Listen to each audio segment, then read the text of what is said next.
Olá, gente, tudo bem? Boa noite. Boa noite, boa noite. Deixa eu publicar aqui minha tela. Só um pouquinho.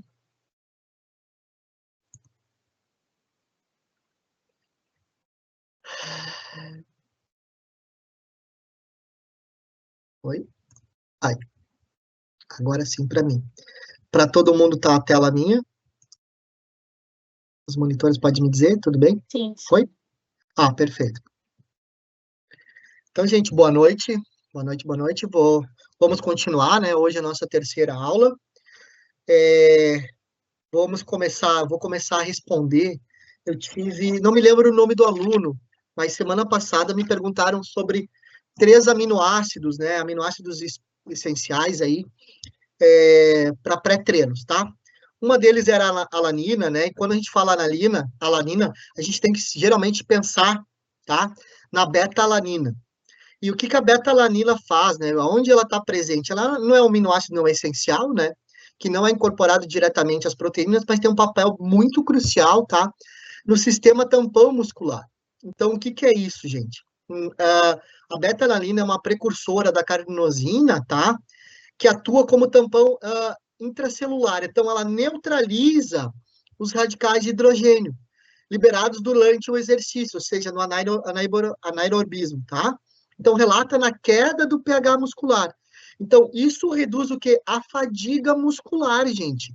E prolonga o tempo, né? Um tempo maior para esse músculo não ter uma exaustão.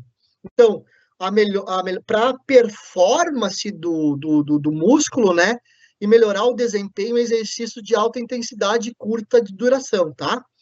A suplementação crônica não apenas aumenta, né, o estoque da carnosina intramuscular, mas como otimiza, então, os resultados, né, a resistência à fadiga, tá? Outra que perguntaram era a arginina, né? A arginina é muito importante também no pré-treino devido ao seu papel no metabolismo do óxido nítrico, né?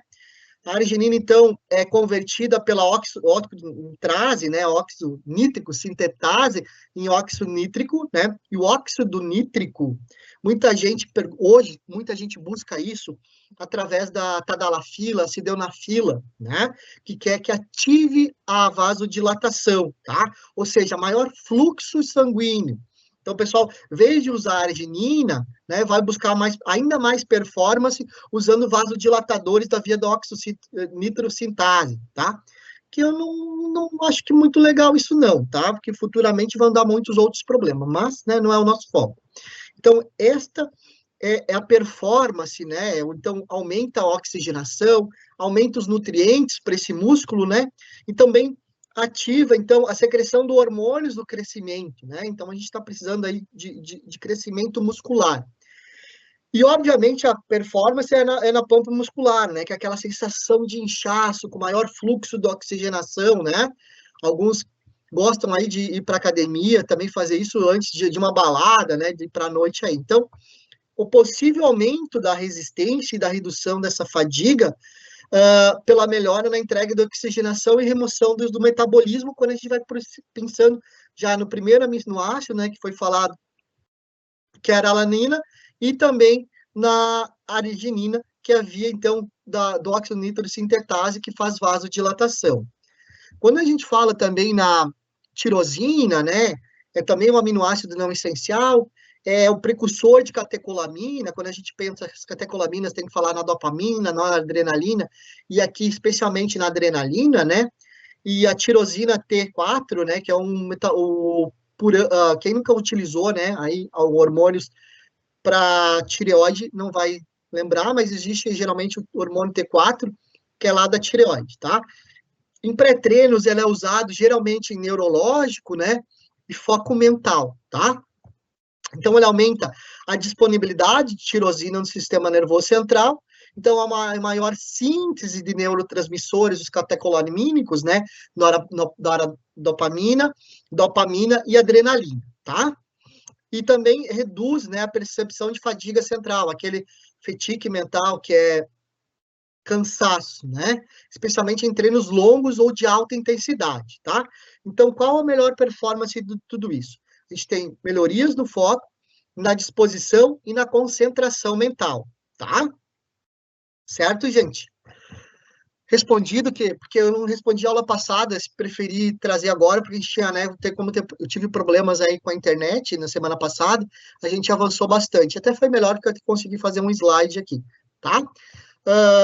Esse slide, essas aulas vão ser disponibilizadas hoje para vocês, tá? A aula 2 eu já mandei, possivelmente já esteja disponibilizado para vocês, e a aula 3, logo em seguida, quando a gente fizer um intervalo, eu vou mandar aí para vocês também, tá bom? Então, hoje, o que a gente vai trabalhar, tá? Conceitos básicos e caracterização dos carboidratos, conhecer as estruturas químicas dos monossacarídeos e suas propriedades, compreender a formação de moléculas, assim, mais complexas, né? A partir de monossacarídeos e sua importância, identificar a associação de moléculas de carboidrato com moléculas de outras classes, né? Para formações de glicoconjugados relevantes aí, biologicamente, tá? Especialmente para a área da nutrição, e entender as propriedades estruturais e funções bioquímicas dessas moléculas, tá? Então, os nossos tópicos, que nem eu falei, né? A gente vai falar em monossacarídeos e oligosacarídeos, polissacarídeos, glicoconjugados e carboidratos de interesses e as suas principais fontes, tá? Então, quando a gente fala em carboidrato e glicoconjugados, gente, é muito importante que os carboidratos, né, conhecidos também como glicídios ou açúcares, né? O açúcar é um carboidrato, gente, tá? Fica muito... Você tem que lembrar disso para o resto da vida de vocês, tá? E são importantes, então, em biomoléculas que constituem a base da nutrição de todos os organismos que não fazem fotossíntese, ou seja, nós, né, seres humanos, né, e eles podem ser definidos como polidraxelídeos, né, ou polixodraxicetonas, ou ainda substâncias que liberam esses componentes quando eles sofrem processo de hidrólise, que é aquela quebra da molécula de água, tá? Então, quando a gente olha monossacarídeos ou oligosacarídeos, né, a gente tem que lembrar que oligosacarídeos, tá? Eles são nada mais, nada menos que monossacarídeos ligados entre eles, tá?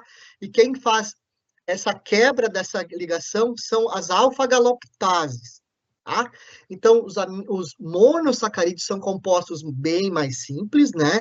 E que não pode ser hidrolisado. Não acontece hidrólise, eu não consigo quebrar através da hidrólise.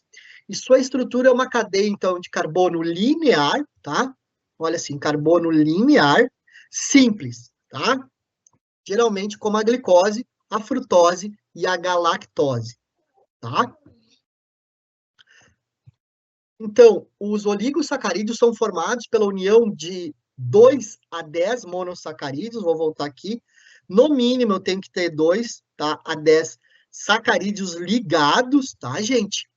Para a gente poder falar que é um oligosacarídeo, tá? Então, quando ocorre a união de apenas 2 monossacarídeos, eles recebem o nome, como já diz, né? Disacarídeos, tá?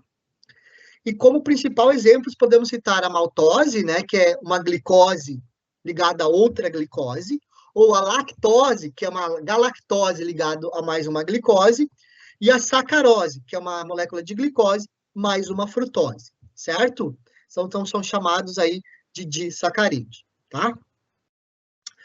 E os carboidratos, então, ela é uma molécula muito importante, ou seja, está em todos os seres vivos, pois apresentam inúmeras funções, e delas temos especialmente a de energia, né, desenergética até estrutural, tá, que nem foi mostrado na semana passada. São macromoléculas que estão em maior quantidade na natureza e apresentam mais da metade, né, do carbono fixados às suas moléculas orgânicas, tá? Que a gente vai ver aqui. Lembra que eu falei na sacarose, né? Então, a gente tem um disacarídeo, então uma glicose mais uma frutose ligadas, né? Na lactose, glicose mais a galactose, e na maltose, glicose mais glicose, né? Então, formando aí um disacarídeo, certo? 2. Então, gente, quando a gente fala, né, nos carboidratos, a gente tem os monossacarídeos, disacarídeos e os polissacarídeos. Vamos mostrar de novo. Os monossacarídeos são glicose, frutose e galactose. Disacarídeos, 2, ou seja, Na maltose, a gente tem a glicose mais glicose, na sacarose, glicose mais frutose, e na lactorose, né, glicose mais frutose. Quando a gente fala nos polissacarídeos, a gente tem amido, glicogênio e celulose, tá? Entre as funções principais, que são esses carboidratos, onde eles se encontram, a gente tem como fonte de energia, tá? A gente tem aí, principalmente para nós, a glicose como molécula principal, que é fundamental, então, para a nutrição e manutenção da nossa vida. Outros componentes celulares muito importantes, né, que os carboidratos, como a própria glicose, podem ser transformados em outros componentes celulares, como os ácidos graxos, os lipídios, os aminoácidos e os nucleotídeos, né? E sempre lembrando que quando esses nucleotídeos e suas pentoses, tá? E o que eles fazem? Nada mais, nada menos que armazenar energia. O amido e o glicogênio representam as formas de armazenamento de energia em células vegetais e animais, certo? E, respectivamente, uma vez que são macromoléculas formadas especialmente por glicose, tá? Então, quando a gente tem aí armazenamento, né, de glicose, a gente tem um glicogênio, o amido, a sacarose, em forma de armazenamento. Quando a gente tem oxidação, né, da glicose, a gente tem o piruvato. Essa glicose também pode ser oxidada, né, através das vias das pentose fosfato, e aí ela é transformada em ribose 5-fosfato. E a gente lembrando, né, que a gente tem duas vias, né, a de glicogênio, a glicogênese, né, que manda aonde? A glicose lá para o fígado em forma de armazenamento, uma pequena quantidade, lembra que eu falo que a gente consome primariamente, primeira glicose, que está nas vias sanguíneas, depois a do hepatócito, né, que é o nosso fígado, depois é o músculo e depois é o nosso adipócito, tá? Então, a gente armazena, a gente manda via glicogenese para o fígado, pequena porção para armazenar, e quando a gente precisa, a gente tem a glicogenólise, então quebra, né, ali do hidrogênio, e a gente tem a liberação, então, da glicose novamente, tá? Como elementos estruturais das células e dos tecidos, especialmente a gente tem quem? Né? A celulose, está lá nos vegetais, e a quitina em nós, nos animais, tá? Além dos carboidratos associados às proteínas, os elementos estruturais que têm as células e os tecidos também são encontrados em tecidos animais, como as proteoglicanas e as glicoproteínas, tá? Os monossacarídeos, gente, tá? Mono são os carboidratos mais simples, apresentam uma fórmula geral, né? E normalmente são sólidos e cristalinos, tá? Bastante solúveis em águas e geralmente tem o quê? Sabor adocicado, tá? Essas moléculas, né? Existem muitas hidroxilas, ou seja, aquele final OH, tá? Na sua estrutura, na sua cadeia lateral, tá? Que estão ligadas a carbonos quirais, tá? Que é os centrais, esses carbonos quirais, que possuem 4 ligantes diferentes, tá? Então, a gente pode ligar 4 estruturas diferentes, tá? Então, aqui a gente vê um ligado ao carbono, a hidroxila final, a hidrogênio e a outro carbono, tá? Ou seja, fatos que originam vários isômeros. Lembra da isomeria? Estrutural diferente, né? Moléculas com a mesma fórmula geral, porém com mudanças nas posições de grupamentos de hidroxilas. Eu cheguei a escrever aqui para vocês o que é essa isomeria, né? Quando colocadas de frente, elas são iguais, mas quando elas separadas, elas não têm a mesma sobreposição, correto? Que foi falado na aula também anteriormente, tá? Os monossacarídeos são designados, então, pela terminação -ose, tá? São divididos em 2 grupos, as aldoses e as cetoses. Então, aldoses são monossacarídeos polihidroxilados, tá? Poli. Isto é, apresentam 2 ou mais hidroxilas e tem um grupamento carbonila, tá? E na forma de aldeído. Já as cetoses, gente, também são polihidroxilados e contém um grupo, né, de carbonila na sua forma de cetona, CO, tá? Aquela dupla ligação CO, tá? Grupamento cetona. E aqui no monossacarídeo, né, com hidroxilas, então, aí com final dose, tá? Na sua estrutura lá quando a gente complementa. Os monossacarídeos podem ter 3 a 9 carbonos naquela estrutura, certo? Correto? E que apresentam 3 carbonos, são os trioses, ou com 4 carbonos são chamados de tetroses, de 5 pentoses, ou compostos por 6 são denominados as hexoses, 7 heptoses, e os 8 são chamados octoses. E 9, obviamente, as monoses, tá? Então, conforme a gente vai tendo a cadeia aqui de carbono, né, ligados entre eles, certo? Quanto mais complexo, maior for, eles têm mais carbonos, certo? Então, as hexoses, aqui que é um exemplo, né, são as mais abundantes, então a gente tem o carbono 1, carbono 2, carbono 3, carbono 4, carbono 5 e carbono 6, então são chamadas de hexoses. E nessa categoria, encontra-se quem? A glicose, tá? O monossacarídeo mais abundante e mais encontrado aí na natureza, tá? Então, por isso que eu trouxe aqui a glicose para vocês. Quando a gente vai ver aqui, né, na figura, mostra que duas pentoses são semelhantes, entretanto, como a cetose, que tem um grupamento funcional, né, o CO por uma ligação dupla, no carbono 2, né, ela apresenta um carbono quiral a menos. Então, isso é muito importante a gente verificar que são diferentes, certo? Então, é um dado, é uma grande relevância biológica, tendo em vista que a maioria dos monossacarídeos utilizados, então, por nós, seres humanos, né, é do tipo D, tá? Então, aqui, elas são muito iguais, parecidas, né, mas a da forma tipo L, tá? A gente não usa muito aí, tá? Até encontra muito poucos aí na natureza em formas de L, tá? Então, a gente tem que lembrar, né, que os carbonos foram representados em cadeias lineares, retinho, em linha, na forma aberta. Então, essa aí é a projeção de Fischer, tá? Porém, gente, né, em soluções aquosas, tipo aldostrose, né, e os monossacarídeos com 5 ou mais carbonos ocorrem predominante com estruturas de cadeia cíclicas, tá? Como está aqui na figura, tá? Em formato de um anel.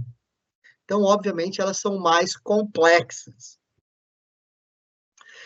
E quando a gente fala nos oligosacarídeos, as suas propriedades, obviamente, as suas estruturas e suas aplicações, eles contêm, que nem eu falei, de 2 a 10, né, unidades de monossacarídeos, unidos por ligações glicosídicas, né, por isso que são glicosídeos, né, ou seja, ligações covalentes formada entre o que?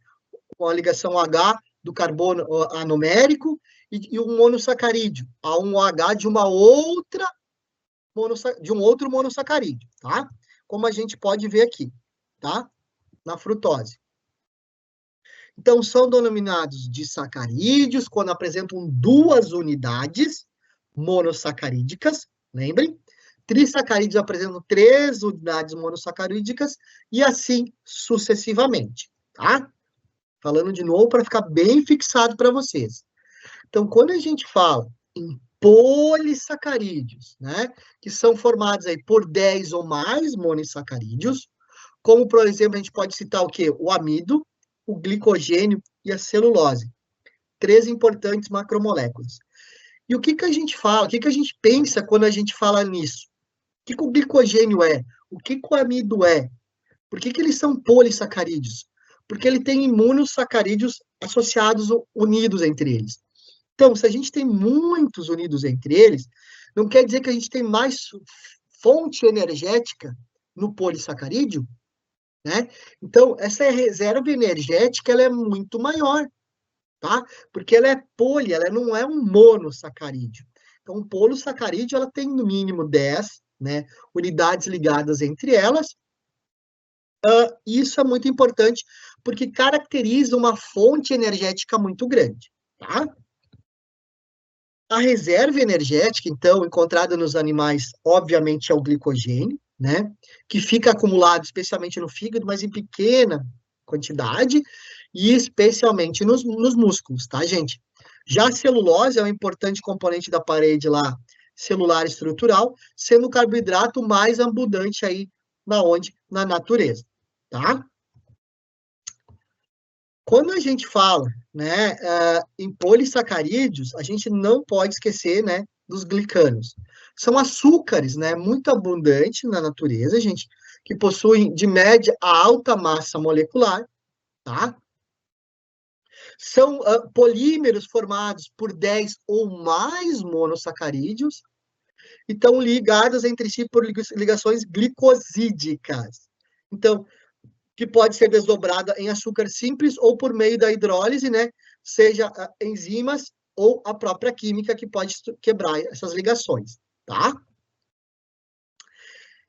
Como é que eles se apresentam, né, gente? Eles têm características diferentes entre si, sendo assim, são relacionados a uma identidade dos seus monossacarídeos, tipos de ligações glicídicas, né, glicosídicas, que se unem, o tamanho e o comprimento dessas cadeias que elas se apresentam e se são ou não ramificadas.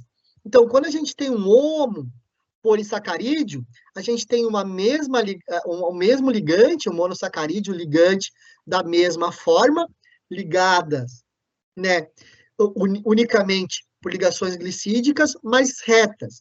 E a gente pode ter as ramificações, homopolissacarídeas de novo, mas que temos ramificações ligadas, né? Aí as suas estruturas primárias, naquele eixo de carbono normal, né? Em linha. A gente pode ter heteropolissacarídeos, né? Unidos entre linhas retos, né? Então, cada polissacarídeo diferente um do outro, e além de eles serem diferentes, a gente pode ter aí uma ramificação nessa cadeia, tá? Então, aqui vou mostrar de novo o que são, né, essas cadeias, né? Perceba que os homopolissacarídeos são formados. Desculpa, gente. Falta a voz já. Por monômeros, né? Entre açúcares, unidos entre eles, tá? Que a gente vê aqui na amarela. E as heteropolissacarídeas, né? Que possuem 2 ou mais monômeros constituídos, então, estão revelados aqui na cor verde, né? Ou rosa ou azul, que nem está aqui para nós, tá? Então, isso é muito importante, porque quanto maior a ramificação, maior é a fonte energética. Então, se a gente olhar para um monossacarídeo ou olhar para um polissacarídeo, a gente já vai vendo quem? O polissacarídeo tem mais fonte energética, e se ele for ramificado, esse polissacarídeo, então a gente vai ter maior fonte energética ainda maior, certo? Os polissacarídeos, né, são classificados ali e também eles estão na forma de armazenamento energético. Lembre-se disso. E serve como reserva energética nas células, né? Aí, a gente tem o amido, né, na célula vegetal, volto a falar que eu já falei anteriormente, para ficar bem elucidado para vocês, e glicogênio nas células animais, tá?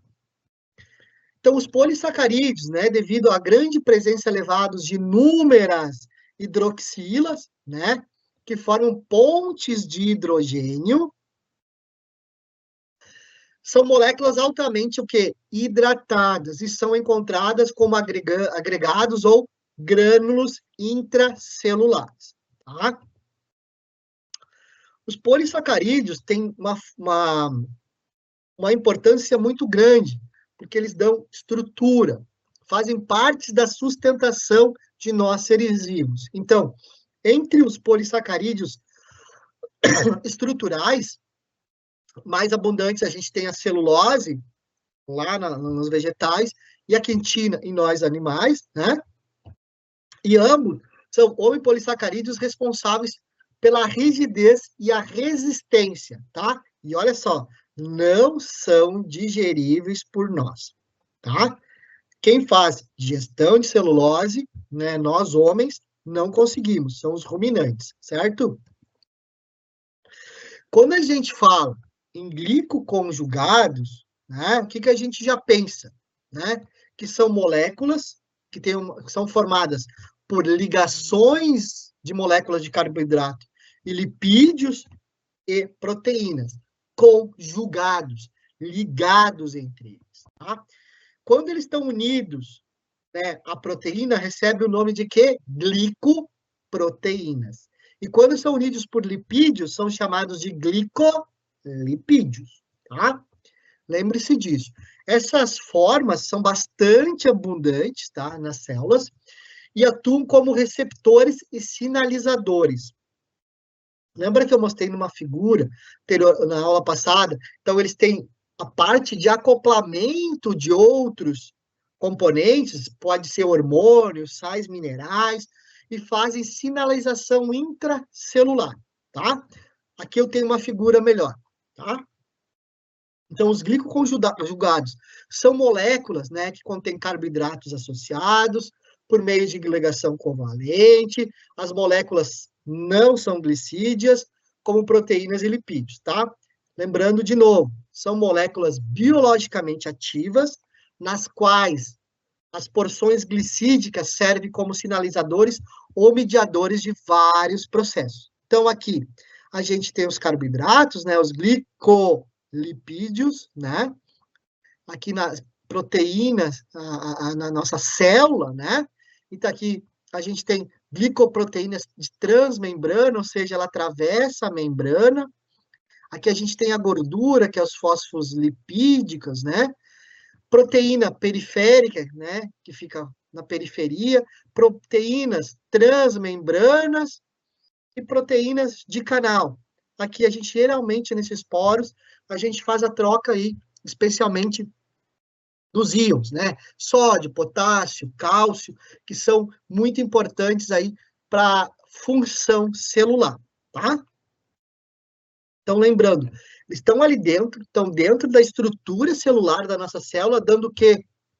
Estruturação, sustentação também, tá? Como fosse um pilar aí de uma casa. Quando a gente fala em proteoglicanos, tá, gente, também são proteínas de bastante interesse, tá? Só que essas proteoglicanos são moléculas constituídas por uma proteína ligada covalentemente, ou seja, muito fortemente, tá? Uma em cadeias de glicominoazidoglicanos. Então, quando a gente vai ver, eles são pequenos proteoglicânios ligados entre si, que estão dentro da estrutura celular, tá? Ou seja, estão presentes na matriz celular e não são secretados, tá? Ou nas membranas ou nas células, seja na superfície ou nas proteínas integrais. Então, isso é muito importante porque elas também dão estruturação às células, porque estão fortemente ligados por ligações covalentes nas células, tá? E um dos proteoglicanos, né, que aí o pessoal usa bastante, né, especialmente o pessoal aí da dermatologia, o pessoal que vai para a área aí dos dermos cosméticos, entre outros. Por quê, gente? Olha só, eu falei, lembra que dá rigidez, da estrutura celular. Então, os glicoaminoglicanos normalmente predominam, então, na molécula, né? E sendo geralmente o sítio da atividade biológica, que é nada mais, nada menos que possibilitada pela presença de outros vários sítios de ligação que permite, então, a interação eletrostática e pontes de hidrogênio. E com outras proteínas, então, de superfícies celulares que estão presentes na matriz extracelular, tá? Não é por nada que se vende muito sério de proteoglicanos, porque dá aquela rigidez estrutural, especialmente nas nossas células, tá? Então, eles estão envolvidos em sinalização celular e como resposta de sempre a certos fatores de estímulos, tá? Então, tem que ter um estímulo para eles fazerem com que aconteça essa sinalização intracelular.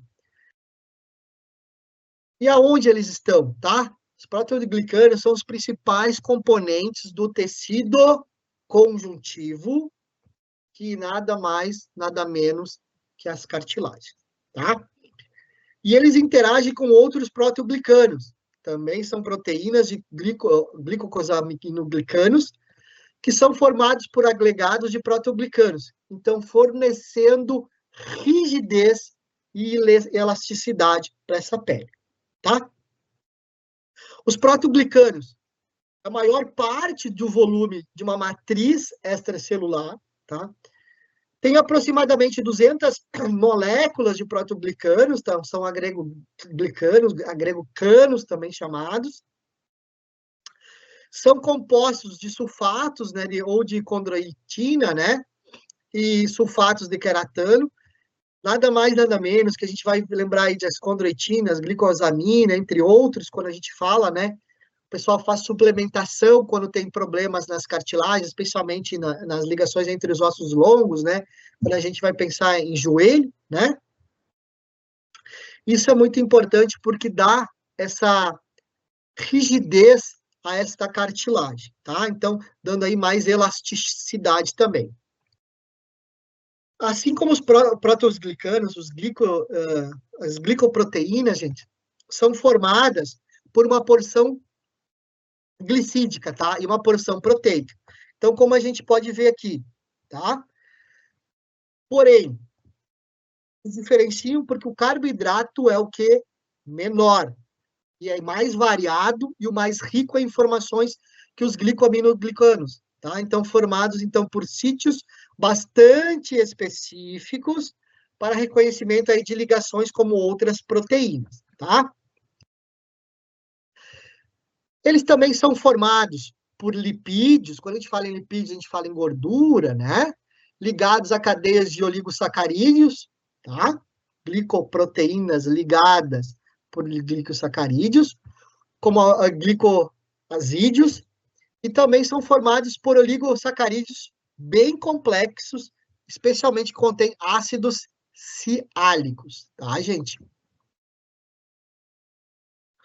Normalmente, os osolipídios, né, que estão ali na membrana, estão presentes na face externa dessas membranas, tá?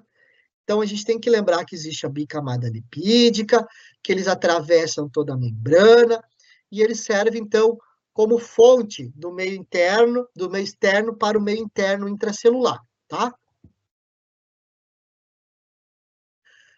A gente sempre tem que lembrar, tá, que os carboidratos, né, aí, e quando a gente fala em fontes de carboidrato, pode ser divididos em simples e complexos, tá? Então, os simples, obviamente, como o próprio nome diz, já fala, são os mais facilmente quebrados no nosso processo digestivo e fornecem, então, obviamente, energia mais rápida, tá? E a gente tem fontes de carboidratos que são, né, mais complexos, ou seja, demoram mais para ser digeridos, demoram mais para fornecer energia. Quando a gente fala, né, nas principais fontes, quais são os seus interesses, quem a gente tem? Quem são encontrados, né? São encontrados, então, aonde são encontrados? Em frutas e sucos, obviamente, mas dificultam, então, a perda de peso, pois como são digeridos rapidamente pelo organismo, fazem com que os níveis de glicose no sangue aumente rapidamente. Aí ocorre a liberação de insulina, que consegue colocar os carboidratos para dentro das células de gordura e músculo, tá? Então, com o aumento aí dentro do nossa corrente sanguínea, né? Vamos lá de novo. Aumenta os níveis de glicose no sangue. Então, a liberação de insulina muito rápida. E essa insulina, que é liberada muito rápida, faz com que a glicose, né, via GLUT2, que é o principal transportador de glicose para dentro da célula, essa glicose entre rapidamente para o músculo, né? Porque a gente está precisando aí de fonte de energia, certo? Então é assim que ocorre, tá? Essa liberação de insulina, então, previne que o corpo utilize a gordura, né? aí como fonte de energia, né? Então, aquela gordura armazenada, por causa do excesso de açúcares presentes no sangue, então, dificulta a perda de peso das suas vísceras. Então, é por isso que essas fontes mais simples, às vezes, fornecem uma energia para quem quer fazer um pré-treino, um treino de maior intensidade. Mas, lembrando que para perda de peso, eu não posso ter o quê? Fontes fáceis, deixa eu achar aqui de novo, apertei aqui no botão. Carboidratos simples, tá?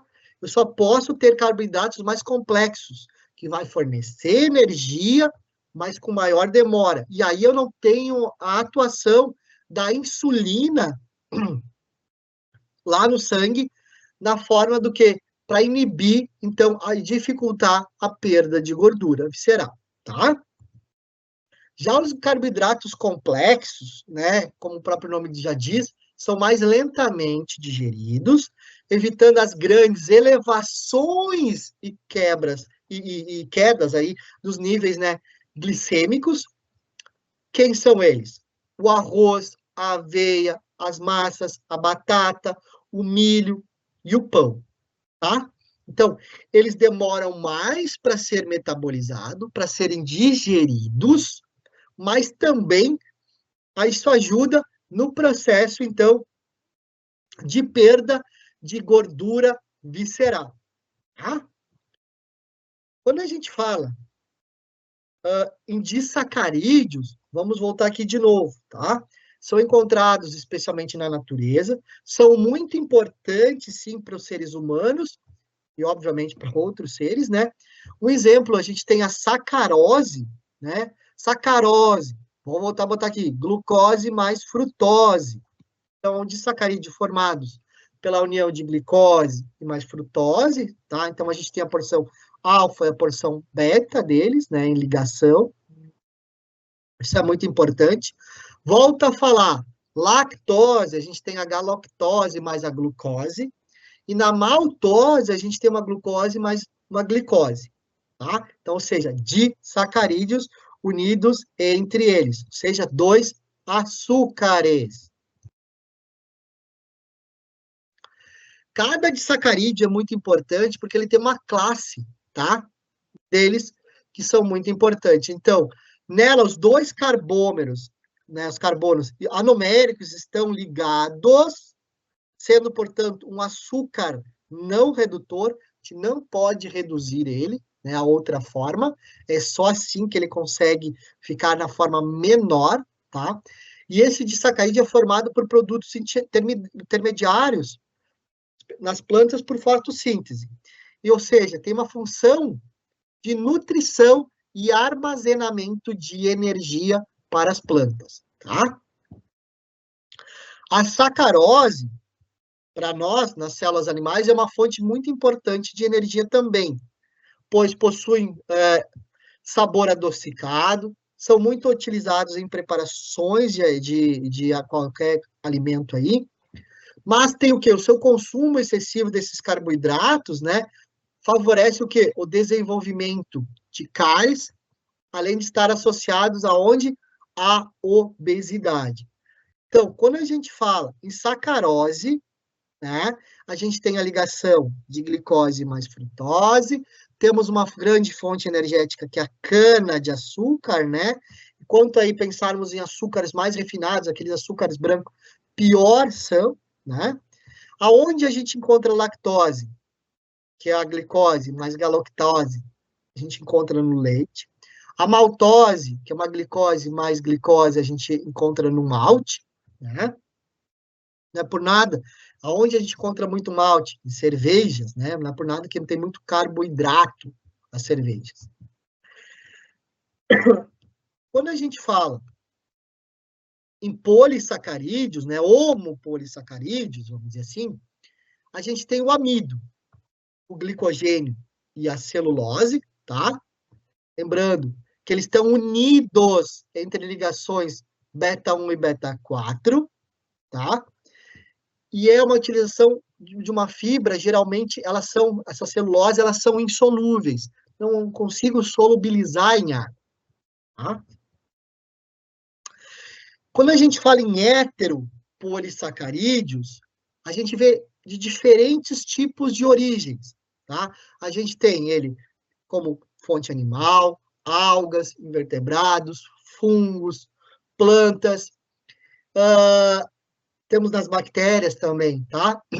E, portanto, tem muita atividade biológica distinta para cada uma delas, certo? As principais aí que a gente tem, especialmente para nós, gente, tá? É a heparina. Então, ela é um polímero, né? Muito conhecido, sendo um carboidrato de origem bovina ou suína, tá?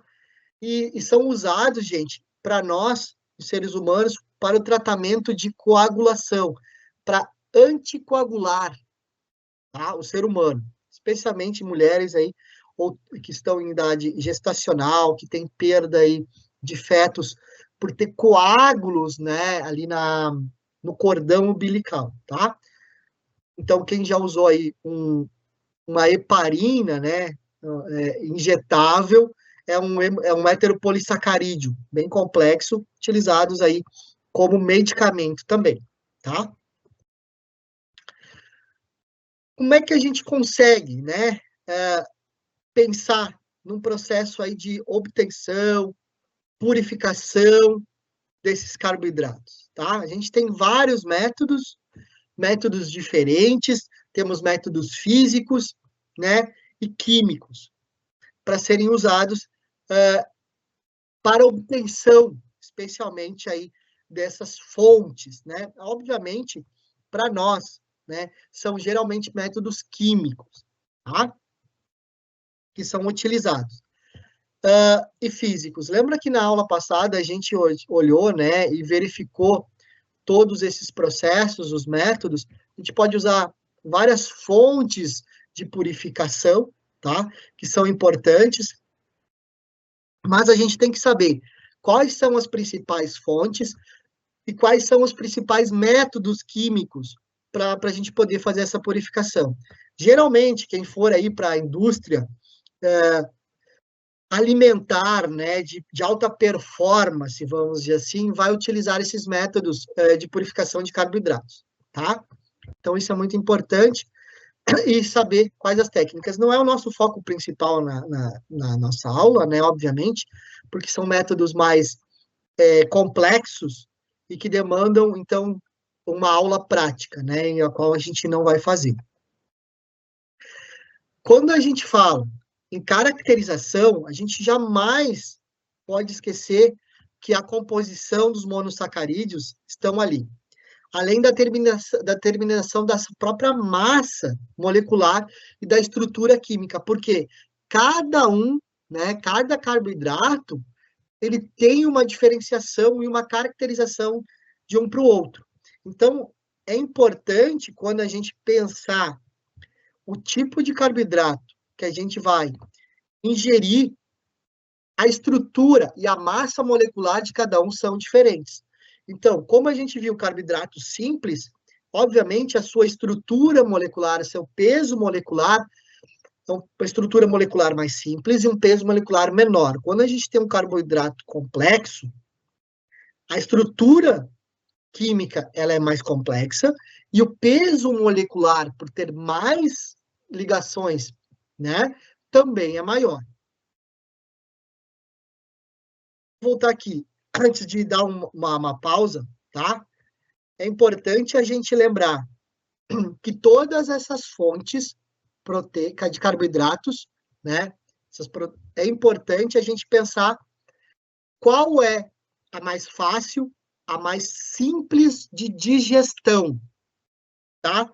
E a fonte que eu estou buscando, eu quero uma fonte rápida, né, de absorção de glicose, ou quero uma fonte mais demorada, mais complexa na sua estrutura, tá? Eu quero retirar uma fonte energética, quero uma fonte energética de mais complexidade para mim poder retirar do meu adipócito, né, mais rápido e ter uma perda, uma queima maior, então eu uso carboidratos mais complexos, tá? Porque eu tenho que lembrar que eu vou ter um pico de insulina, então, possivelmente, lembra que o pessoal fala, né, o índice glicêmico. Então, quanto maior for o índice glicêmico, ele não é legal, né? Porque eu não consigo tirar, né, queimar as minhas fontes do meu adipócito. Então, quanto menor o índice glicêmico, melhor é para nós, porque a gente consegue queimar, né, aquela gordura do adipócito. Mas sempre temos que lembrar, primeiro, a gente tem glicose, tá, sanguínea para queimar, que está nas nossas correntes sanguíneas. Depois, a gente tem a lá do fígado, e depois a do adipócito, obviamente, a do músculo, e depois as viscerais. Então, por isso que a gente tem que ter uma carga, né, menor de carboidrato simples. Por quê? Pensando nisso, porque eu vou consumir mais rapidamente todas essas fontes energéticas até chegar ao meu adipócito. Então, quanto menor o índice glicêmico, para ficar memorizado, melhor é a forma de eu emagrecer, tá? Então, tudo isso é muito importante, tá? Então, é muito importante sempre, né, a gente lembrar que o conhecimento, né, é importante para abrir portas e construir seu futuro e descobrir o seu lugar ao mundo é mais importante ainda. Então, há estudos, né, que a gente tem que verificar sempre antes de qualquer fonte de conhecimento aí das internets, né? Temos que lembrar e voltar. Algumas pessoas fazem recomendações de pré-treino de alto índice glicêmico, tá? Mas eu volto a falar para pessoas que já têm uma massa muscular muito, muito forte e tem sua reserva energética muito baixa. Eu não tenho mais abdômen, né, para consumir gordura visceral. Quando a gente tem uma grande quantidade de massa visceral, pensando em queimar ela, a gente tem que pensar num pré-treino sempre numa forma mais complexada, né, de menor índice glicêmico, tá? Vamos fazer um intervalinho para mim tomar uma água, para vocês também tomar uma água e ir ao banheiro. E aí, a partir disso, a gente vai responder algumas perguntas. Já pode botar no chat, as meninas vão fazer aí me auxiliar a colocar as dúvidas e perguntas no chat, tá? E aí a gente vai responder. Pode ser, gente? Eu vou parar de compartilhar a minha tela, tá? A gente vai dar um tempinho aí. Agora é no meu relógio 10 para as 8, 8 horas no máximo de volta, tá? Por favor, para a gente poder aí responder as perguntas e dúvidas, a questão, para não deixar acumular, certo?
Gente, vamos lá de novo. Então, vamos voltar à aula, tá? Um segundinho aqui para todo mundo voltar.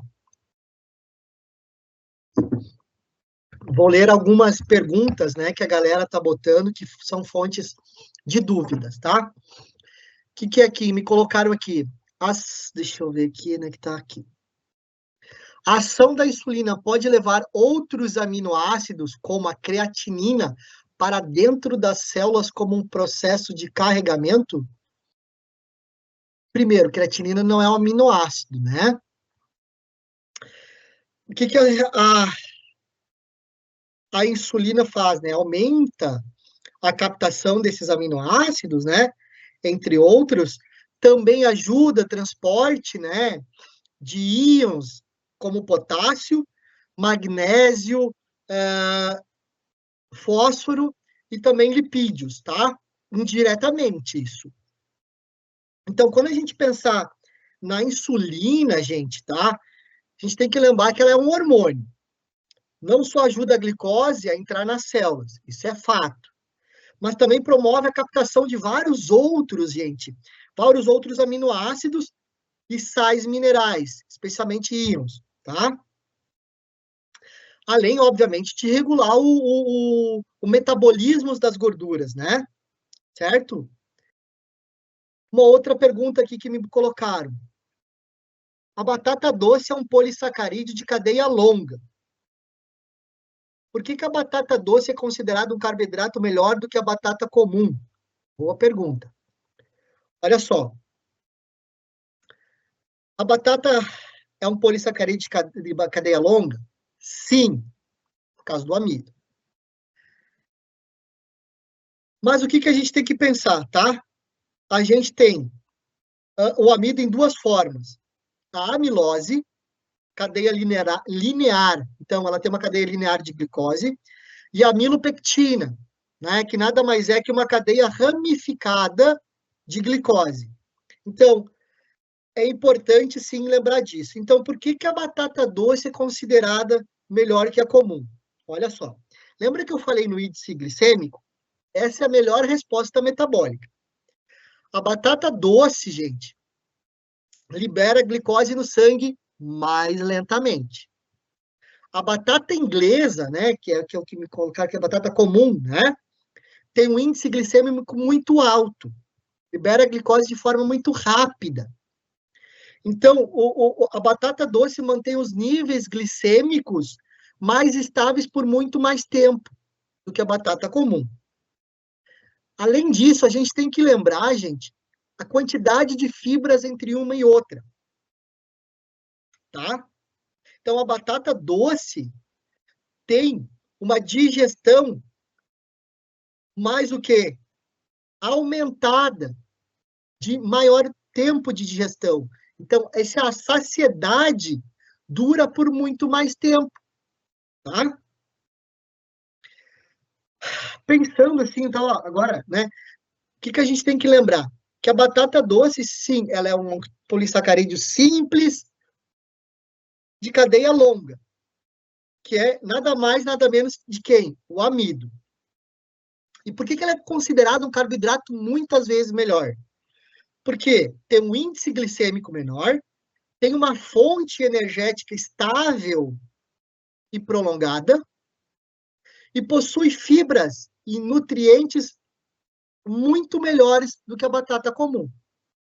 Então, por todo esse pensamento, né, a gente tem que lembrar nisso. Então, obviamente, índice glicêmico e fibras. Fibras, saciedade, tá? Aumento, né, desse tempo. Então, isso é muito importante quando a gente pensa aí no índice glicêmico, tá? Outra pergunta: tomar medicamento inibidor da insulina, né? A metformina ajuda a queimar o estoque de gordura?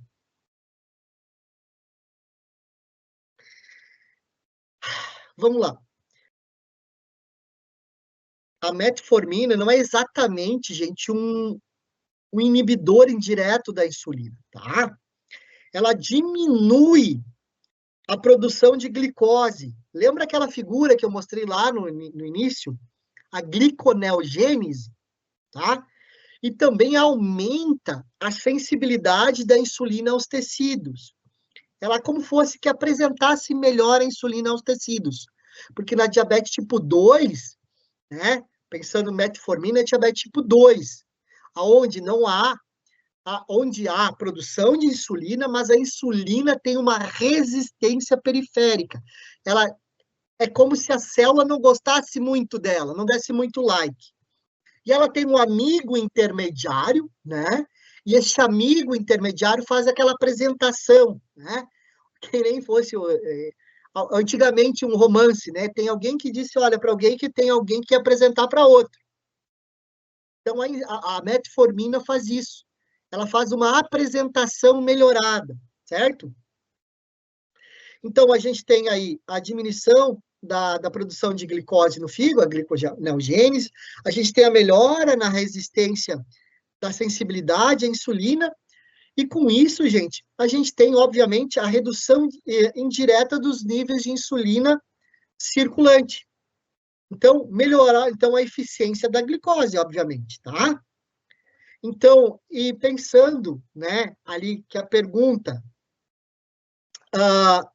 né, que geralmente é estoque de gordura, né, queimar.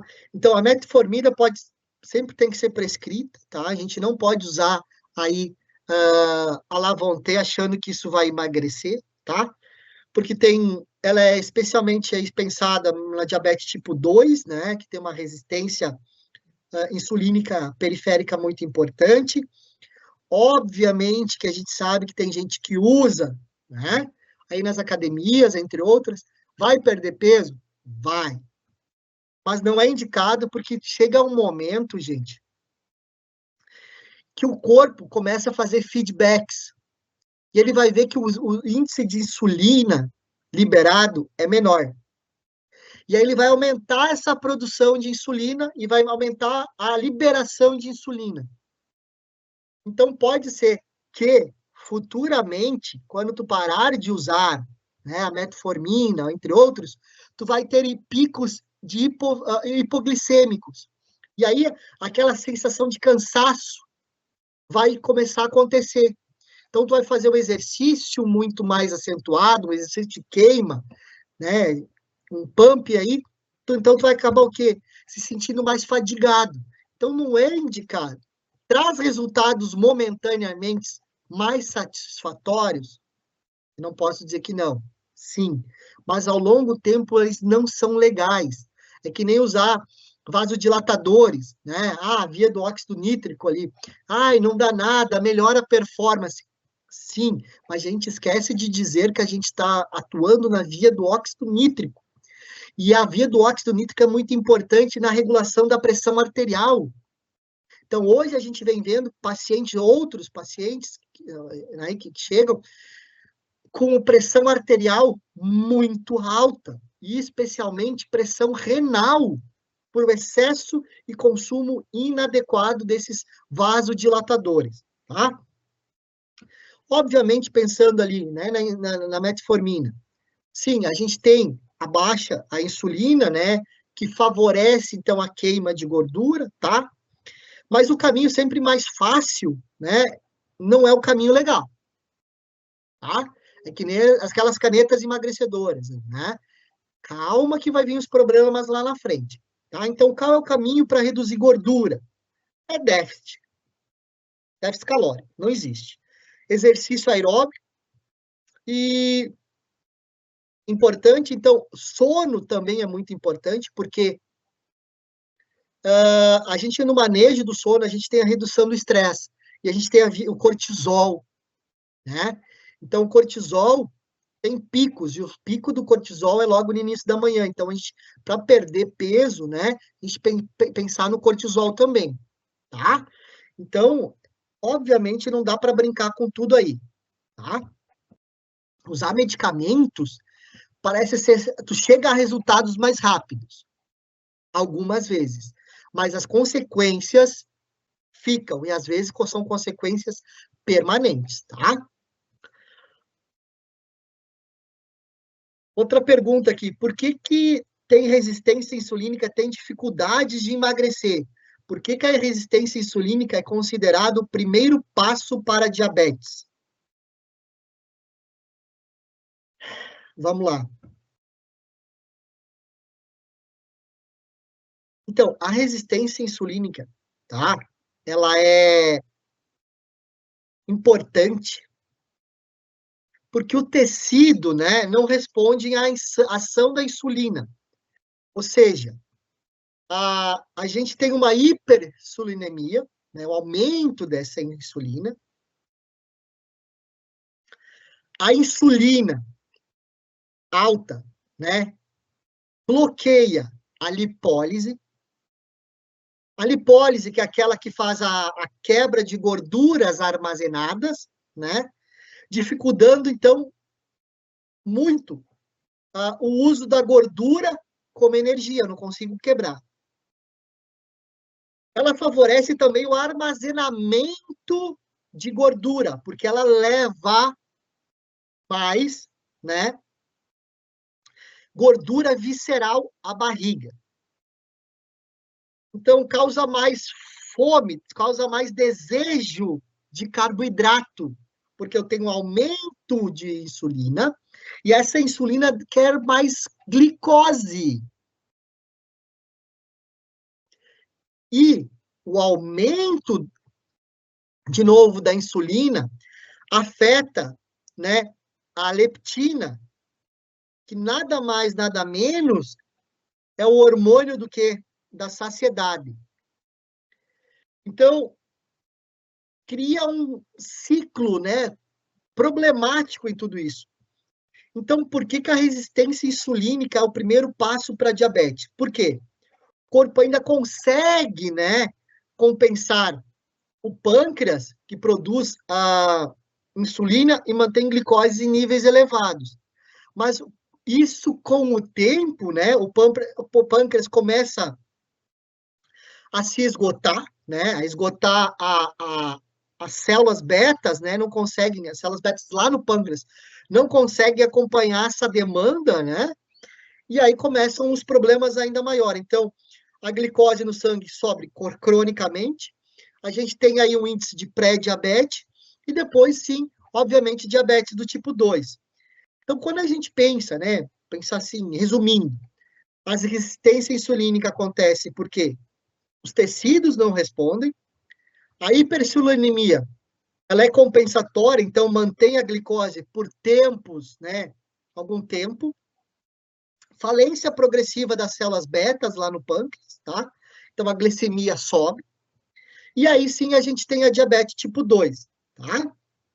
Que é, aí ela se instala, certo? Outra pergunta.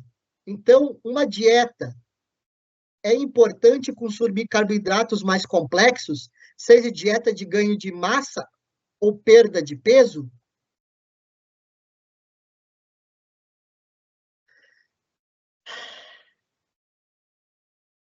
Sim, é muito importante. É igual eu estava parando aqui para, né, a gente pensar. Sim, ela é muito importante. Por quê, gente? O tipo de carboidrato que a gente vai consumir, lembra que eu falei anteriormente? Tem muito a ver, porque a gente vai influenciar no ganho de massa e perda de peso. Sempre, é isso que a gente quer, né? Então, carboidratos complexos versus carboidratos simples, vamos retomar. Carboidratos simples são açúcares, aquelas coisas doces, né? Pão, chocolate, o pão branco especialmente, né? Tá lá nos refrigerantes. Então, são rapidamente digeridos, causam picos de glicose, né? Com picos de glicose eu tenho o quê? Picos de insulina.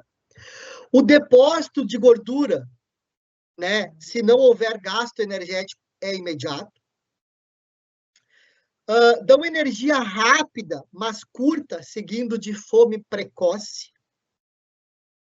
Já quando a gente pensa nos carboidratos complexos, vamos lá de novo. Batata doce, arroz integral.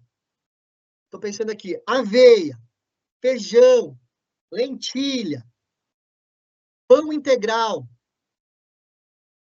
Eles contêm amidos de muito difícil digestão e contém fibras.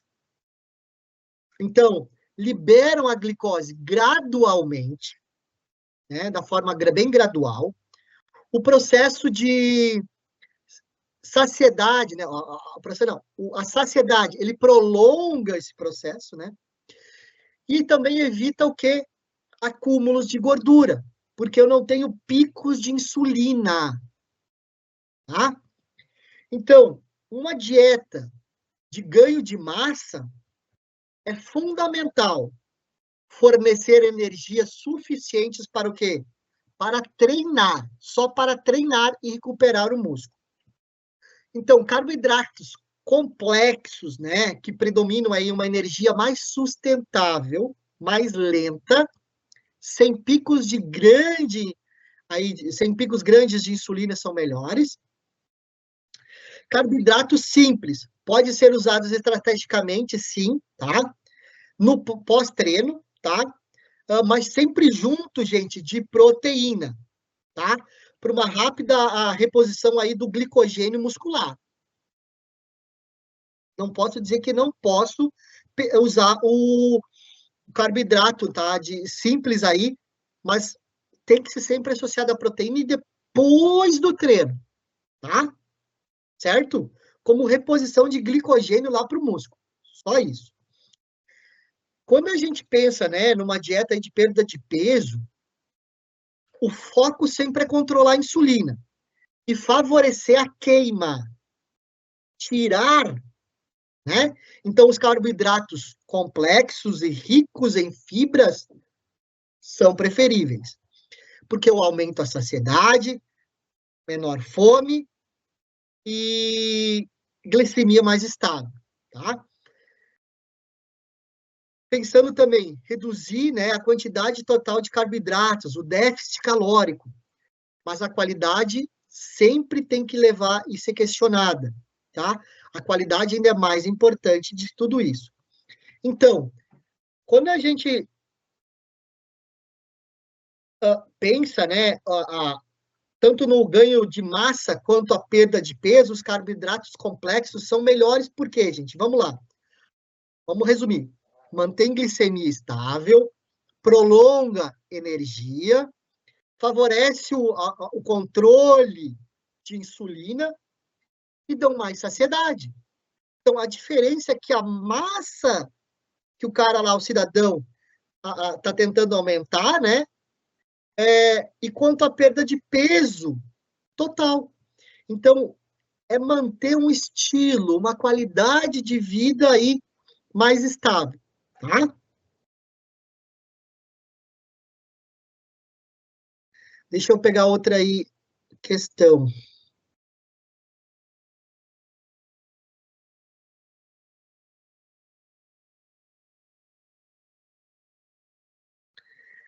Tá, aqui estão me pedindo. Poderia explicar um pouco mais sobre o cortisol? Explicar um pouco mais sobre o cortisol, funcionamento, estrutura, funções básicas. Tá, vamos lá. Ou explicar um pouquinho mais sobre o cortisol no emagrecimento, eu acho que seria isso, né? Eu estava lendo aqui as coisas acima.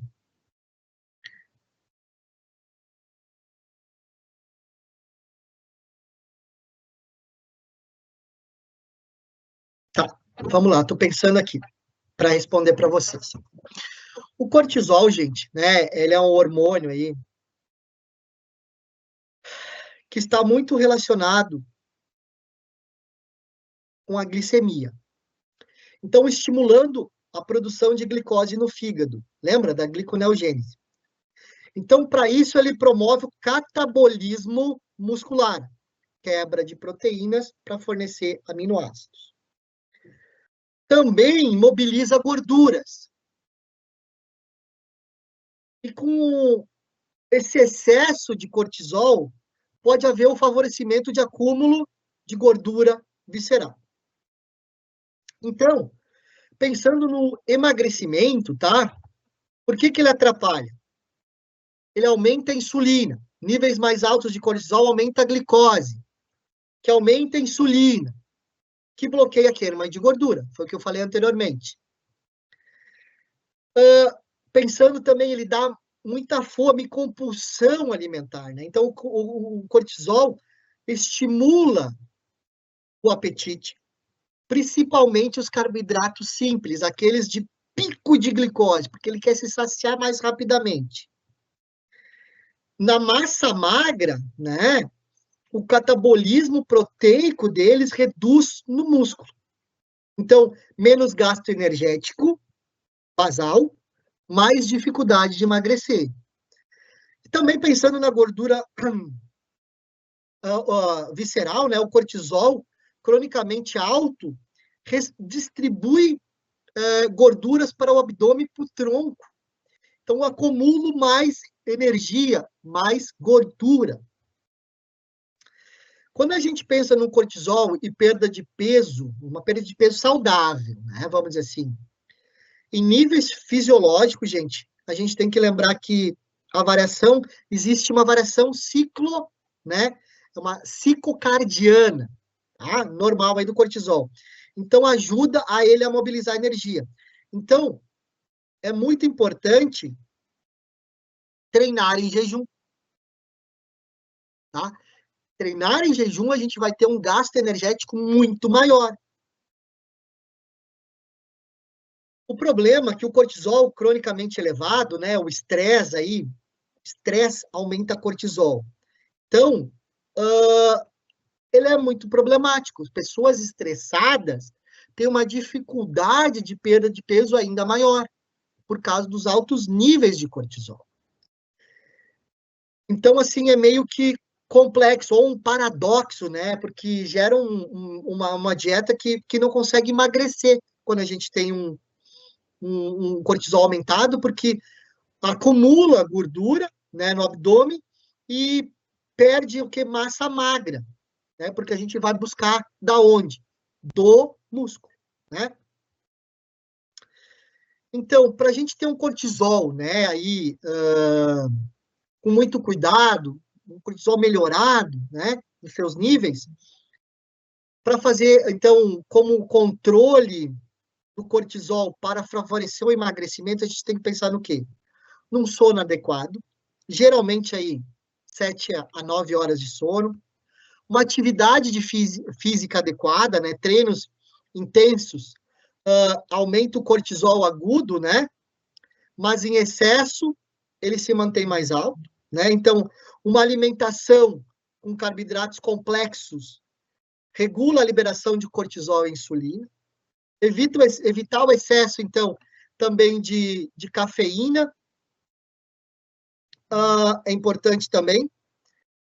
Então, assim, no resumo prático, tá? O cortisol é sempre essencial em doses certas.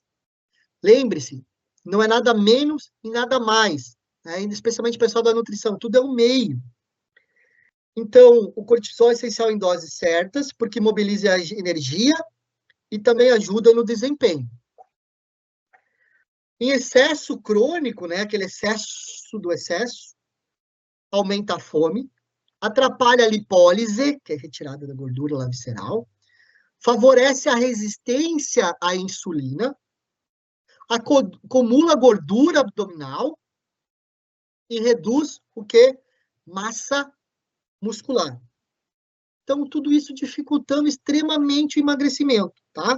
Então, é muito importante, se vocês forem, né, tem uma série de coisas que querem dosar, né, hoje em dia, vocês podem prescrever, né, ou solicitar, desculpa, um exame do cortisol, para ver quanto é que está esse cortisol, porque às vezes é o cortisol que é o problema, né? Tu tenta de tudo, tem uma dieta muito balanceada, muito concentrada, pensando em todo o processo desse serzinho. Mas se esse serzinho está muito estressado, tem um excesso de cortisol, vai ser muito mais difícil essa perda de peso. Não estou dizendo que não vai acontecer, mas essa perda mais aguda não vai acontecer, vai ser mais crônica, mais demorada, né? Então tem tudo isso. Vamos lá, tem outra pergunta. Qual é o papel dos carboidratos na função celular e na sinalização?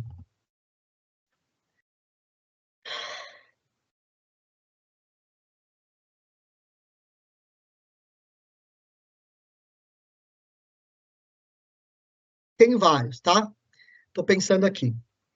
A gente tem papel dos carboidratos na função celular. Obviamente, é energia imediata, tá? A glicose é o principal fonte. A gente tem reserva de insulina, desculpa, energética. Deixa eu tomar com a voz, desculpa, porque a voz está assim, tá? A reserva de insulina, desculpa, volto de novo. A reserva energética, como no glicogênio lá, que tá no fígado e no músculo, tá? Funciona como estoque, né? Então, essa glicose, no momento de necessidade, é muito importante. Então, ele faz esse processo de sinalização.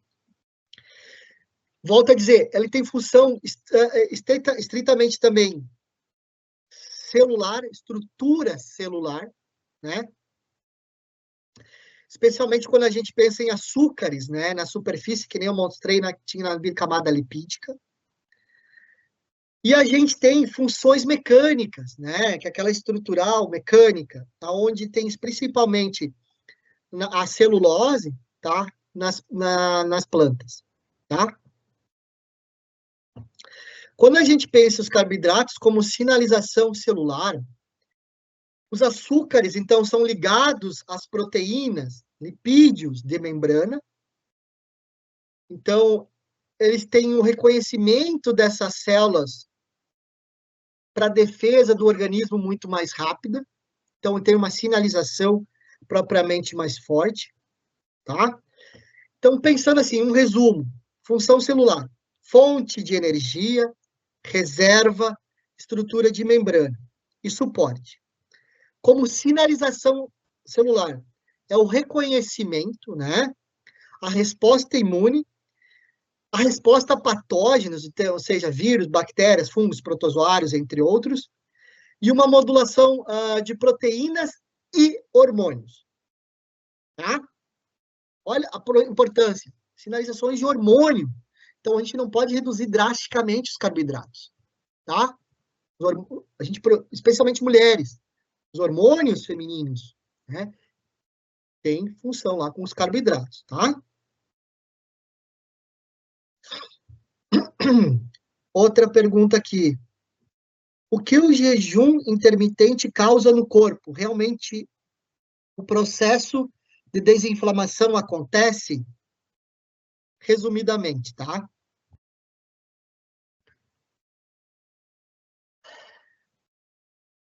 O exercício físico, gente, ele causa uma série de outras coisas, tá? Mas a gente vou tentar reduzir, tá? O jejum intermitente, primeiramente, a gente tem queda da insulina. Favorece o quê? Quebra de gordura visceral, lipólise. A gente tem o aumento do glucagon. O que é o glucagon? Estimula a liberação de quem? Glicose no fígado. A gente tem o uso de energia, né, de gordura como energia. O corpo, então, entre maior mobilização de ácidos graxos e, especialmente, né, se for em cetoses livres. A gente tem o quê? Autofagia. Aquelas células que reciclam, tá? Componentes que são danificados, processos de reparo celular. A gente tem uma sensibilidade insulínica melhorada. Isso é fundamental. A glicemia tende a estabilizar. E quando a gente pensa no processo de desinflamação, gente, sim, tem muito a ver. Porque estudos demonstram que o jejum pode reduzir marcadores inflamatórios. Temos a proteína C, que baixa, né, que é um marcador inflamatório. TNF-alfa, as interleucinas, a interleucina 1, especialmente a interleucina 6. Isso ocorre por quê? Porque baixa a insulina. Baixando a insulina, eu tenho menor estímulo inflamatório. Eu tenho autofagia, né? Então é uma eliminação de células e organelas que são disfuncionais. Então, sim, gente, o jejum intermitente promove a melhora metabólica, maior queima de gordura e redução de inflamação, tá? Obviamente, em muitos casos, tá? Mas o efeito depende de indivíduo para indivíduo. Não vamos botar que todo mundo é igual. Metabolismo acontece, mas vai depender da duração, do padrão também de alimento e do jejum que ele tem, do seu metabolismo intrínseco, tá? Então, assim, na maioria, a performance é muito grande. Pode ser que tem gente que não responde? Sim, pode ter gente que não responda a ele, tá? Tem gente que vai ter uma resposta intermediária. Certo, gente? Mais alguma pergunta? Pode colocar aqui no chat.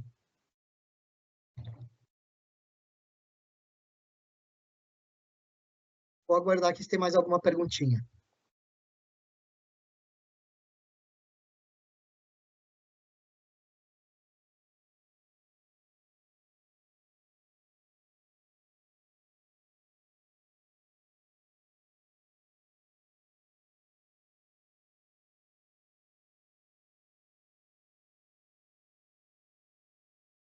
Alguém com mais alguma pergunta, gente? Eu sei que é muita coisa ao mesmo tempo, né? É muita informação. E eu gostei muito dessas perguntas, gente. Gostei muito. Perguntas que a gente acaba não respondendo, né? Porque é, é, tem outras. A gente está falando muito em bioquímica geral, né? A gente não está falando de bioquímica metabólica, uma bioquímica clínica, né? Mas como surgem as dúvidas, é muito importante já tirar essas dúvidas, tá, gente? Gostei bastante dessas perguntas. Eu acho que são perguntas que geram muita curiosidade, que geram muitas dúvidas, que geram interesses, né? Perguntas boas, muito boas, diga-se de passagem. Eu vou aguardar aqui mais um tempinho se entrar alguma pergunta, tá? Então, assim, gente, para quem não tem mais perguntas, tá?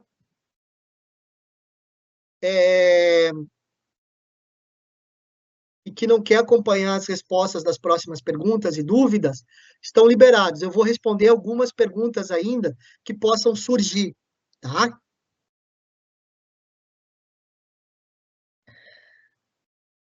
Pode explicar como funciona a quebra de gordura no fígado de forma bem reduzida, tá, gente? Vamos lá.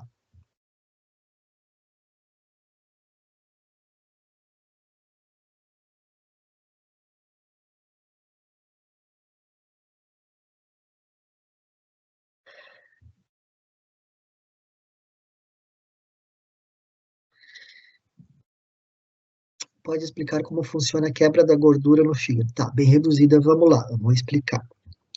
Deixa eu só ler as outras aqui.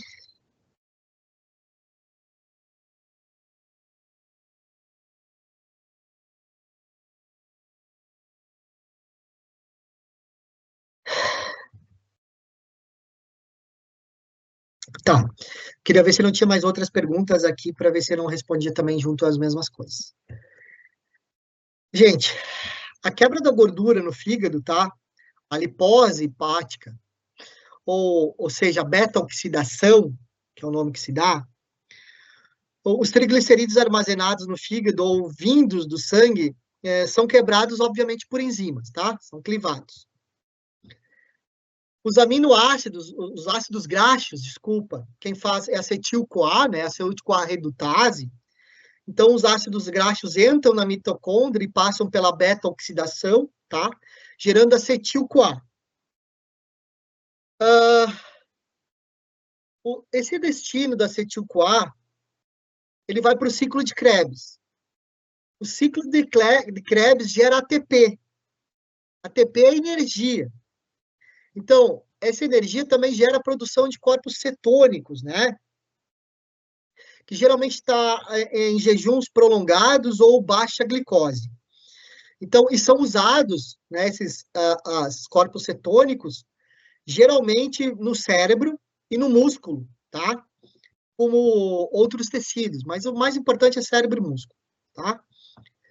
E tem a regulação hormonal, ou seja, baixa a insulina, mais alto glucagon. Então, a gente tem aí a adrenalina, que ativa, então, a lipólise hepática. Resumidamente, triglicerídeos, ácidos graxos, acetil-CoA, e que vai virar energia e corpos cetônicos, certo?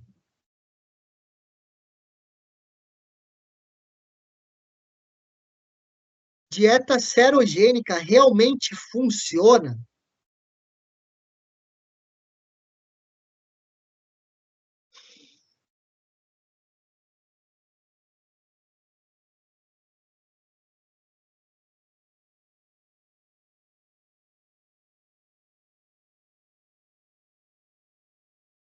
Gente, eu estou pensando aqui, tá? A cerogênica, vou pensar da forma como as pessoas pensam alternativas, tá? Olha, melhora o humor, sono, saciedade, reduz compulsão alimentar.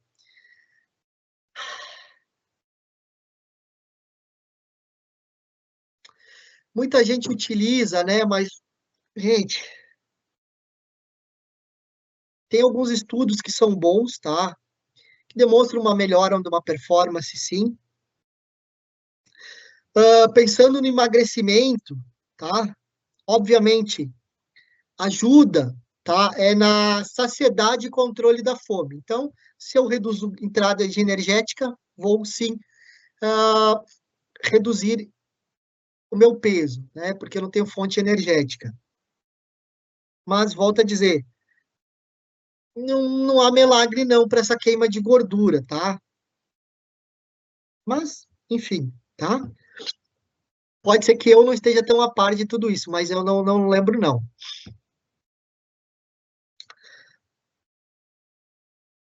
O jejum intermitente a longo prazo prejudica o metabolismo?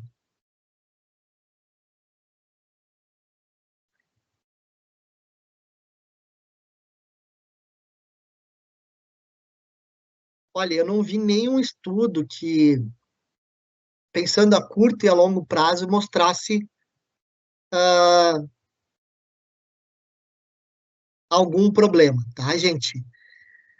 Jejum intermitente não parece prejudicar o metabolismo basal a longo prazo, tá? Nem a curto prazo.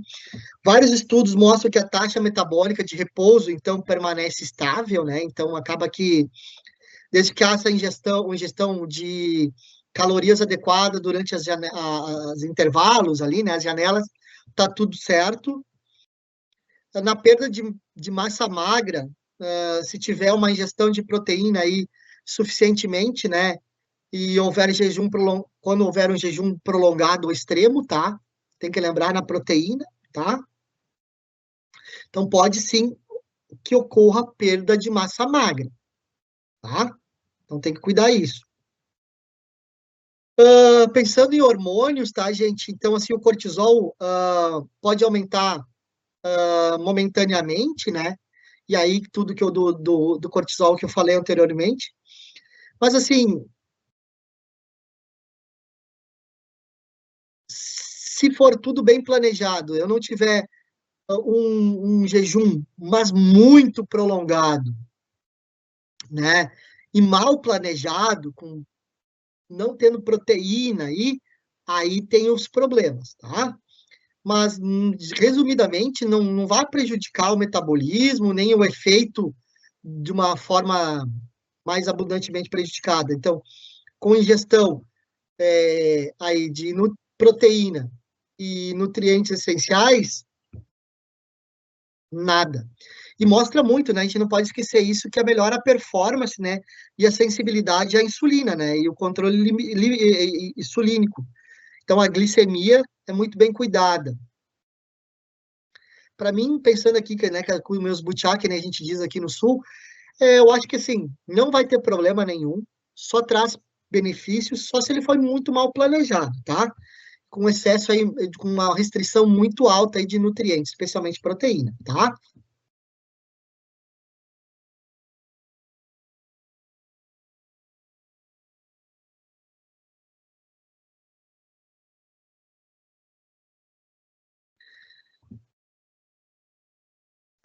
Qual a importância da suplementação no processo de emagrecimento?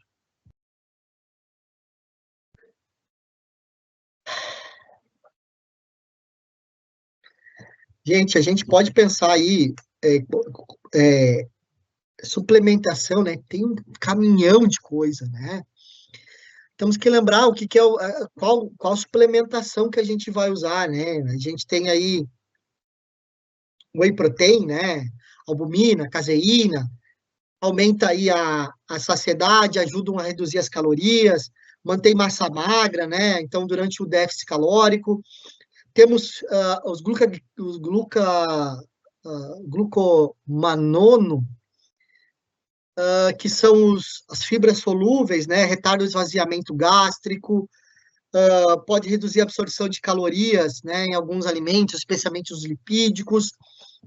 A gente pode pensar em cafeína, né? Os termogênicos, aumenta o gasto energético basal, melhora a performance de treinos, maior gasto energético, calórico, né? Temos a creatinina, né? A, a creatina, desculpa, melhora a força e preserva os músculos. Tem ômega 3, que está regulada a inflamação. Pode melhorar também a sensibilidade à insulina, tem estudos mostrando muito fortemente isso.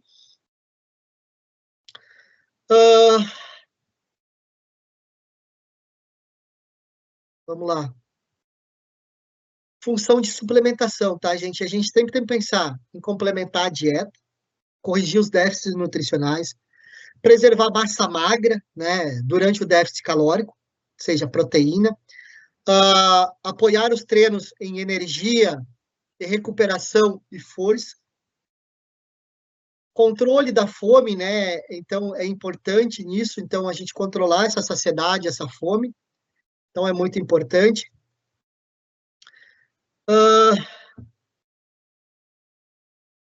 Sempre vai ter limitações, tá? A gente não pode substituir dietas equilibradas, tá?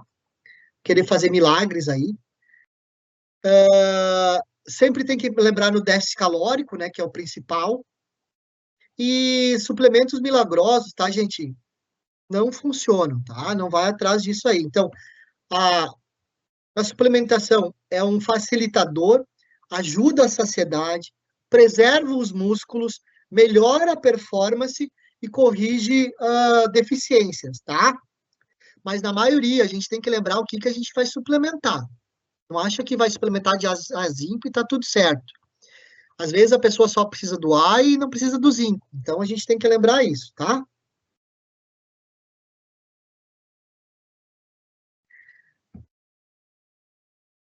Um quadro de resistência à insulina, leve a moderada, sem a presença de diabetes, é reversível? Então, gente,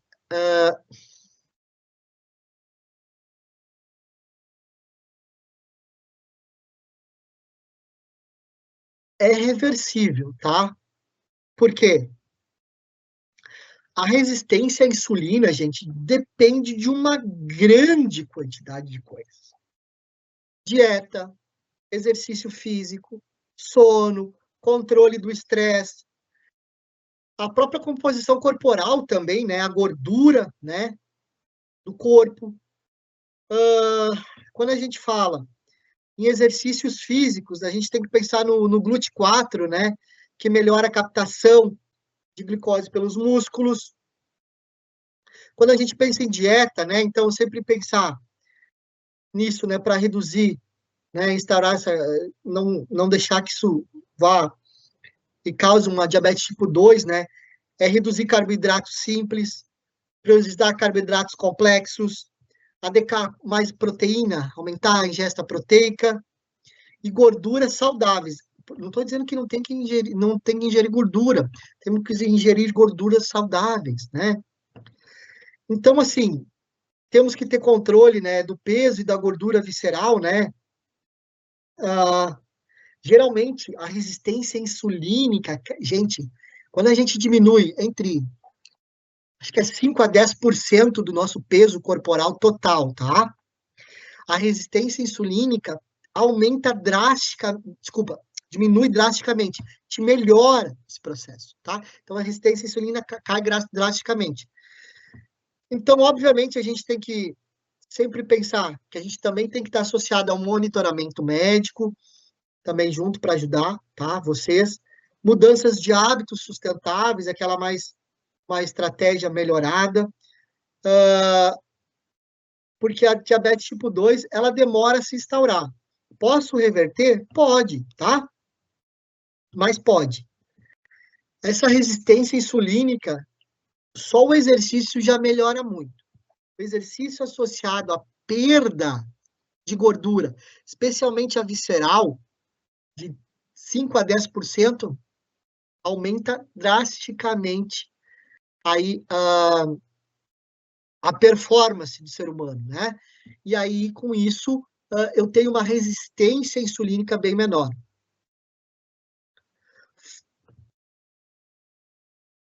Frutose pode causar diabetes?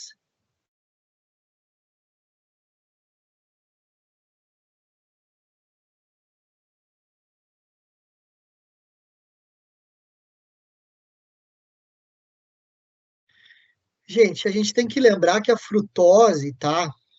É o açúcar da fruta, certo? Ele é um monossacarídeo, que nem eu mostrei antes, né? A gente encontra ele, né?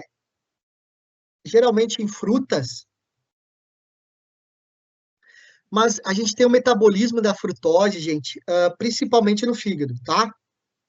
Independentemente da quantidade da insulina.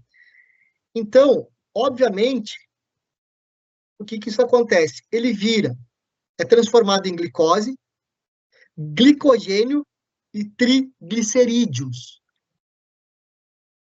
Mas, obviamente, vai depender da quantidade de frutose. Lembre-se, o açúcar vem da fruta. Se eu ingerir só ele, só o suco, sem as fibras, lembra do que eu falei, as fibras anteriormente? Menor pico glicêmico das fibras, né? Menor pico glicêmico. Aumento da saciedade. Retarda esvaziamento gástrico. Então, a gente tem que pensar em tudo isso. Então, se a frutose vier da fruta, aquela mastigada, né? Não vou ter problema nenhum. Agora, o grande problema são as frutoses industrializadas, aquelas de sucos de caixinha, que de suco não é nada, né? Aí sim, a frutose e o consumo é complicado. Mas, assim, frutose com consumo bem natural, a gente tem que lembrar. Tem fibras, tem muita água, vitaminas, sais minerais, antioxidantes, reduz o pico glicêmico, ajuda na saciedade. Então, pensando numa frutose isolada, é um problemão, tá? Mas ela pode causar diabetes se excesso de só frutose, né? Especialmente a industrializada, pode sim contribuir muito. Agora, uma frutose natural, de fontes naturais. Olha, eu não conheço literatura nenhuma até então que eu li que mostre que pode ser prejudicial, tá? E que venha causar diabetes tipo 2. né? Porque a gente tem que falar na diabetes, que é tipo 2, tá? Não conheço, gente. Não conheço mesmo, certo? Gente, vamos lá. Gostei muito das perguntas hoje, tá? Tanto que eu deixei um tempo maior para responder mais perguntas para vocês. A aula que vem é um pouquinho maior, porque eu não quis começar, né? Não, obviamente a gente não vai responder as perguntas de vocês. Mas, enfim, vocês notem que o corpo, tá, metabolicamente, tem várias maquinarias sem vergonhas, que a gente brinca, né? Para a gente depositar gordura, para armazenamento de energia, e poucas para redução de gordura visceral, entre outros. Então, o processo de engordar é muito mais rápido e mais fácil. O processo de emagrecimento ele é mais complexado, mais difícil, porque a gente tem uma quantidade de glicose circulante, a gente tem uma quantidade de glicogênio, né, lá no, no fígado, a gente tem lá no músculo, e só depois a gente vai perder a visceral. E como é que a gente faz para depositar energia? Primeiro a visceral. Rápido. Então é desse modo que a gente tem que pensar, tá? Então há problemas muito a se resolver, né? Quando a gente pensa em perder peso. Mas obviamente é gasto energético, é saciedade, é usar um carboidrato bom, né? Os carboidratos bons, a gente não dói, não pode, não precisa fugir deles. Eles vão ajudar no processo de emagrecimento. Agora, o problema são os carboidratos simples. Esses são extremamente prejudiciais e a gente tem que fugir sempre quando pensar em perda de peso. Mas eu não estou dizendo que o carboidrato simples não tem que deixar de ser usado. No pós-treino ele é muito bom, mas com proteína, tá? Porque fornece energia ainda para a vitalidade do músculo, tá? Certo? Muito obrigado pelas perguntas. Desculpa qualquer coisa. Gostei muito das perguntas novamente, tá, gente? Vou mandar a aula 3, né, que se chama aula 3, hoje para vocês, logo em seguida, certo? Um forte abraço para vocês, uma boa noite aí e até a próxima aula, certo?